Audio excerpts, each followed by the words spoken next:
മലയാളി യുവാവിനെ പോലെ അവൻ്റെ ഒരു വലിയ സ്വപ്നമായിരുന്നു ഇതുപോലെ ഒരു ഫസ്റ്റ് നൈറ്റ്. ഈ സെറ്റപ്പുകളൊക്കെ സ്റ്റെഫിക്ക് ഇഷ്ടമായോ? ഞാൻ ആലോചിക്കുമായിരുന്നേ, നമ്മൾ പ്രണയിച്ച് വിവാഹം കഴിക്കേണ്ടവരായിരുന്നു. അങ്ങനെയായിരുന്നു കുറച്ചുകൂടി ത്രില്ലായിരുന്നു. ഈ അറേഞ്ച്ഡ് മാരേജിന് അതിൻ്റെതായ പ്രശ്നങ്ങളുണ്ട്. ശരിക്കും പറഞ്ഞു കഴിഞ്ഞാൽ ഒരു പരിചയമില്ലാത്ത നാട്ടില് ഒരു പരിചയമില്ലാത്ത ഒരാളെ പെട്ടെന്ന് കണ്ട് ഇഷ്ടമായി, ഒരു പരിചയമില്ലാത്ത വീട്ടില് എന്ത് സംഭവിക്കാവുന്ന ഒരു രാത്രിയില് ആരും പേടിച്ചു. സ്റ്റെഫ് പേടിക്കണ്ടോ? ബോണി, എനിക്ക് പേടിയൊന്നുമില്ല. അല്ലെങ്കിൽ എന്റെ മമ്മി കൂടെ ഉണ്ടല്ലോ.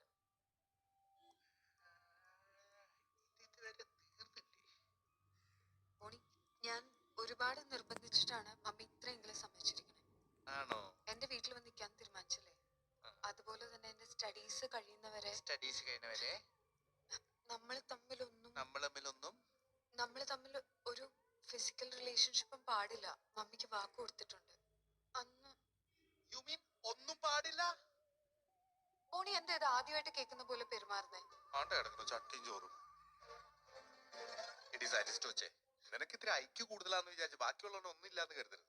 അതൊക്കെ പോട്ടെ, നീങ്ങ് വന്നേ. ബോണി വേണ്ട. വേണം, നീങ്ങ് വന്നേ. ബോണി വേണ്ട. വേണം. ബോണി വേണ്ട. വേണം.